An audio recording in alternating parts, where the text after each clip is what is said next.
킥복싱협회 소속 강사 김현태입니다. 반갑습니다. 오늘 강의에서는 제가 기초적인 훈련이면서도 정말 중요하고 그리고 실제로 많은 분들이 이 훈련을 잘 안 하고 있는 벽백 훈련을 강의해 드리려고 합니다.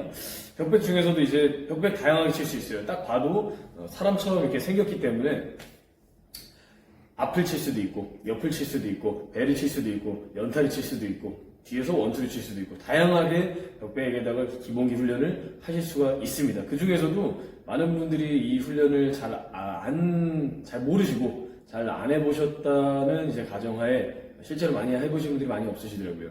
그래서 기초 훈련, 기초가 제일 중요하죠. 원투 타격 훈련에 대해서 설명을 해드려 보려고 합니다.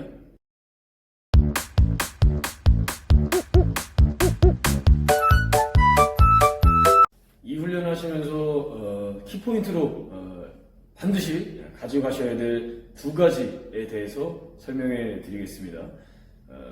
훈련 자체가 워낙 단순하기 때문에 원, 투기 때문에 주먹 두 개밖에 없다는 잽, 그리고 스트레이트 이거밖에 없기 때문에 딱 두 가지만 설명해 드리려고 합니다. 원에 대해서, 투에 대해서 이게 끝이겠죠.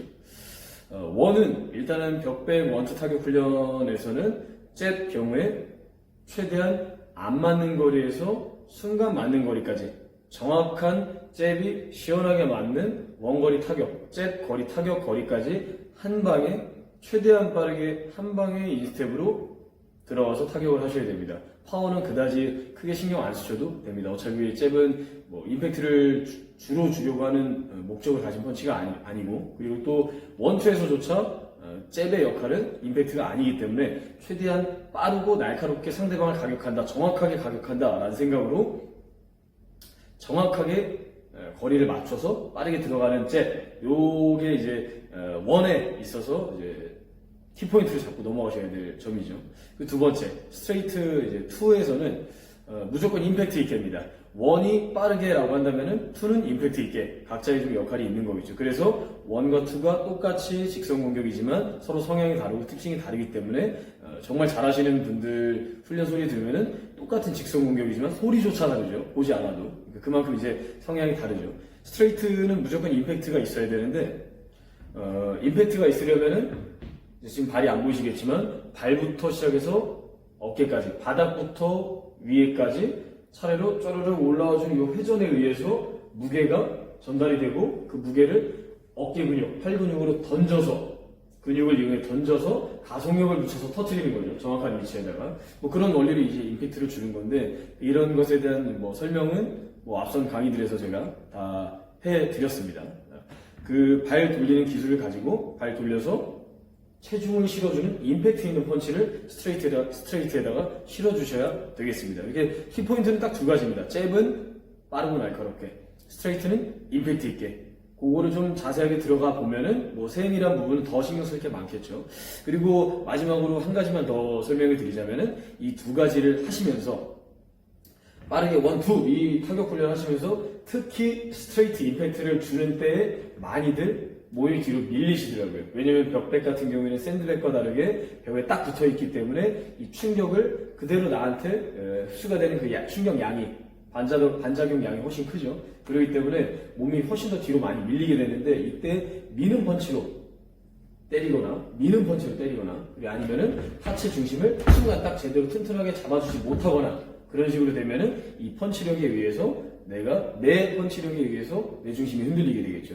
최소한 내가 때리는 힘에 의해서는 중심이 흔들리면 안 되기 때문에 최대한 하체 튼튼하게 중심 잡아주시고 주먹 던지는 펀치로 때려서 타격을 해서 훈련을 하셔야지 요 앞에 두 가지 키포인트를 생각하시면서 훈련이 가능하실 겁니다. 그래서 잽은 빠르고 날카롭게, 스트레이트는 임팩트 있게, 단 세 번째까지 굳이 있다면은 충격에 의해서 중심이 무너지지 않도록 신경 쓰시면 될 것 같습니다.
항상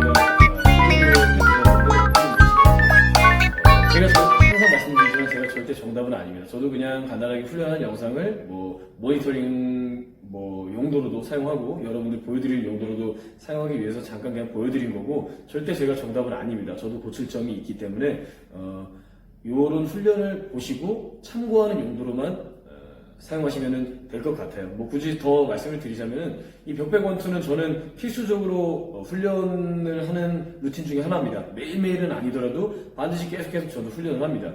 왜냐면은 사실은 벽백 훈련 같은 경우에는 선수분들은 많이 하시는데 일반인분들 생활체육 하시는 분들은 많이 훈련하는 걸 못 봤어요. 실제로 지도를 저도 벽백 훈련부터 지도를 하지는 않고요. 사실 힘들기도 하고 벽에 가만히 붙어 있다 보니까 좀 흥미도 떨어지고 하기 때문에 생활체육 복싱 같은 경우에는 움직이는 샌드백에다가 먼저 지도를 저도 합니다. 그래서 자연스럽게 많이 안 하시게 되는데 아마 굳이 벽백 훈련 굳이 원투가 아니더라도 다른 훈련 어떤 훅이나 근접 연타나 원투나 여러 가지 훈련을 벽백 위주로 많이 하시다 보면은 실제 나의 기본기 중심이라든가 순간 펀치력이라든가 반대손이 카바링이 얼굴에 온다든가 기초 체력이라든가 전반적인 엄청나게 어려운 기술적인 부분이 아니라 기초 가장 기본적인 부분들이 있죠. 제일 중요한 그런 기본적인 부분들이 많이 향상되는 것을 느끼실 거예요. 보통 샌드백 훈련하실 때도 그렇고 실전 훈련하실 때도 그렇고 벽백 훈련 위주로 많이 하시게 되면은 내가 펀치력이 훨씬 좋아지는구나, 중심 잡는 게 능력이 하체가 좀 탄탄해지는구나, 그 점을 몸소 잘 깨닫게 되실 겁니다. 그래서 저 같은 경우에는 좀 힘들긴 하지만 벽백 훈련이 진짜 힘들어요. 단순하면서도 기초 훈련이기 때문에 정말 힘든데 이 훈련을 많이 주기적으로 루틴에 섞어서 제 훈련 영상 보고 참고하셔가지고 훈련하시면은 많이 좋아지실 겁니다. 또 원투를 같은 원투더라도 샌드백에다가 치는 훈련과 벽백에다가 치는 훈련은 좀 느낌이 또 달라요. 그러니까 이것도 해보고 저것도 해보고 많이 해보시면서 기본기를 더 잘 튼튼하게 쌓으시면은 훨씬 더 생활체전 시합에서든지 아니면은 실전 스파링에서든지 좋은 결과 얻을 수 있으실 겁니다. 오늘 강의는 제가 준비 여기까지 했고요. 다음 강의 때 뵙는 걸로 하도록 하겠습니다. 감사합니다.